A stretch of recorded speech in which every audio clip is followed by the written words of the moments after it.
बच्चे ने दी माँ बाप को एक सीख। किसी गांव में एक बूढ़ा व्यक्ति अपने बेटे और बहू के साथ रहता था। परिवार सुखी संपन्न था, किसी तरह की कोई परेशानी नहीं थी। बूढ़ा बाप, जो किसी समय अच्छा खासा नौजवान था, आज बुढ़ापे से हार गया था। चलते समय लड़खड़ाता था, लाठी की जरूरत पड़ने लगी।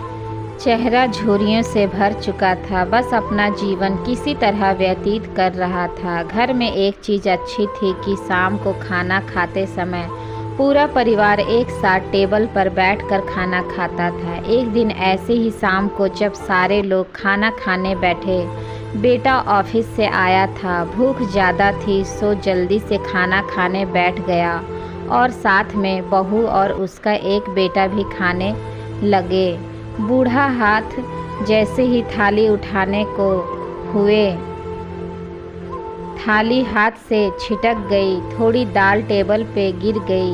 बहू बेटे ने घृणा दृष्टि से पिता की ओर देखा और फिर अपना खाने में लग गए। बूढ़े पिता ने जैसे ही अपने हिलते हाथों से खाना खाना शुरू किया तो खाना कभी कपड़ों पे गिरता, कभी ज़मीन पर। बहू चिढ़ते हुए कहा, हे राम, कितनी गंदी तरह से खाते हैं, मन करता है इनकी थाली किसी अलग कोने में लगवा देते हैं। बेटे ने भी ऐसे ही सिर हिलाया जैसे पत्नी की बात से सहमत हो। उनका बेटा यह सब मासूमियत से देख रहा था। अगले दिन पिता की थाली उस टेबल से हटाकर एक कोने में लगवा दी गई। पिता की डबडबाती आंखें सब कुछ देखते हुए भी कुछ बोल नहीं पा रही थी। बूढ़ा पिता रोज की तरह खाना खाने लगा। खाना कभी इधर गिरता, कभी उधर। छोटा बच्चा अपना खाना छोड़कर लगातार अपने दादाजी की तरह देख रहा था। माँ ने पूछा, क्या हुआ बेटे, तुम दादाजी की तरफ क्या देख रहे हो और खाना क्यों नहीं खा रहे हो? बच्चा बड़ी मासूमियत से बोला, माँ, मैं सीख रहा हूँ कि वृद्धों के साथ कैसा व्यवहार करना चाहिए। जब मैं बड़ा हो जाऊँगा और आप लोग बूढ़े हो जाओगे तो मैं भी आपको इसी तरह कोने में खाना खिला करूँगा।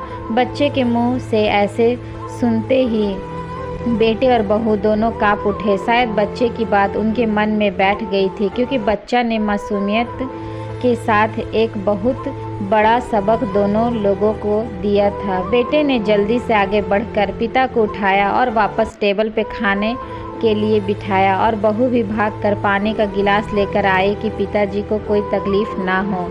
इस कहानी से शिक्षा मिलती है कि माँ बाप इस दुनिया की सबसे बड़ी पूंजी है। आप समाज में कितनी भी इज्जत कमा लें या कितना भी धन इकट्ठा कर ले, लेकिन माँ बाप से बड़ा धन इस दुनिया में कोई नहीं है।